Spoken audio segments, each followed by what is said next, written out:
סגולתו תיבדו עטרת וסניף מדוחה צבי תפארת המוסים נזר עטרת עם דם ואשר יקרו ועיניו קירדם פרו עליי ופרי עליו וקרוב אליי וקורי אליו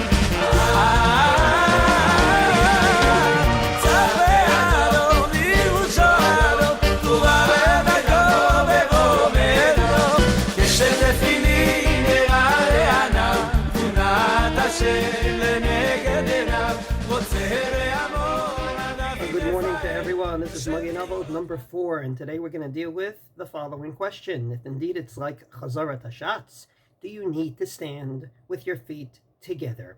So I'd like to introduce you to a perush that you probably heard in a halacha shir from here, from there, and there's a bit of, I would say, confusion about him, and that is the Eliyahu Rabbah or the Eliyahu Zuta. As the name connotes, Zuta means small perush, and Eliyahu Rabbah is a longer perush. It's the same person. Eliyahu B'Rab Binyamin Wolf Shapira, his years 1660 to 1712.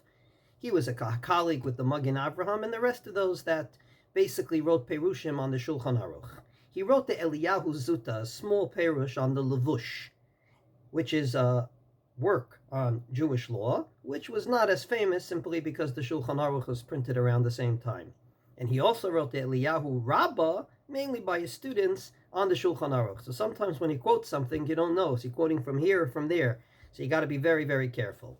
So in this particular case, I am quoting from the Eliyahu Rabbah, namely his perush on the Shulchan Aruch. And he says, and I quote his words, Umihai taima, and because it's like a Chazarat Hashatz, tzrichim la'amot k'sha'omrim ota, sha'areu b'mkom sheva.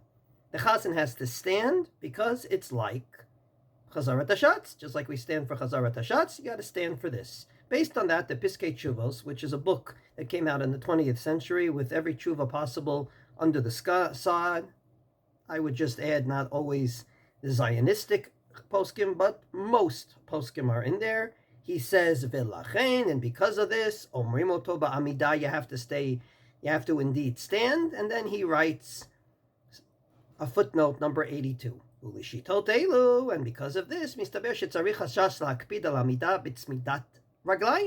not only does he have to stand, but he has to stand with his feet together.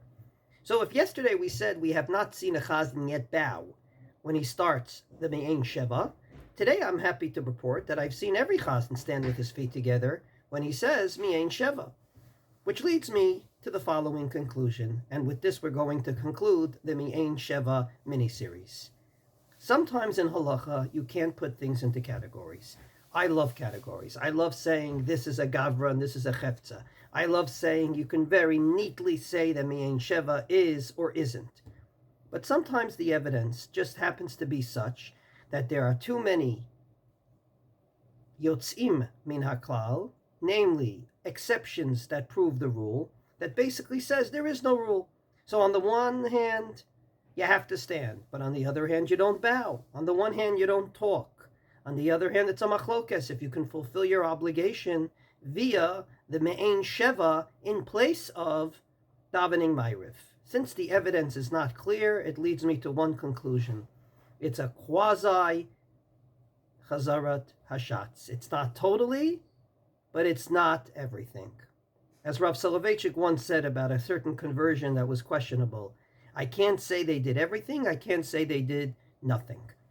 That's basically my conclusion about Me'ain Sheva.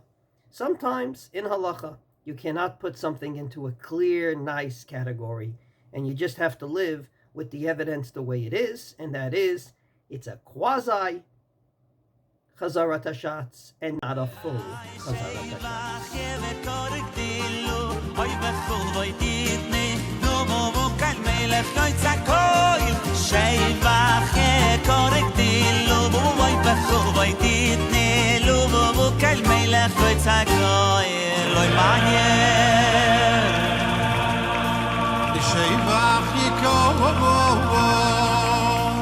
הגדילו וחובוי ויתני לו כבביל מלך יועצר כל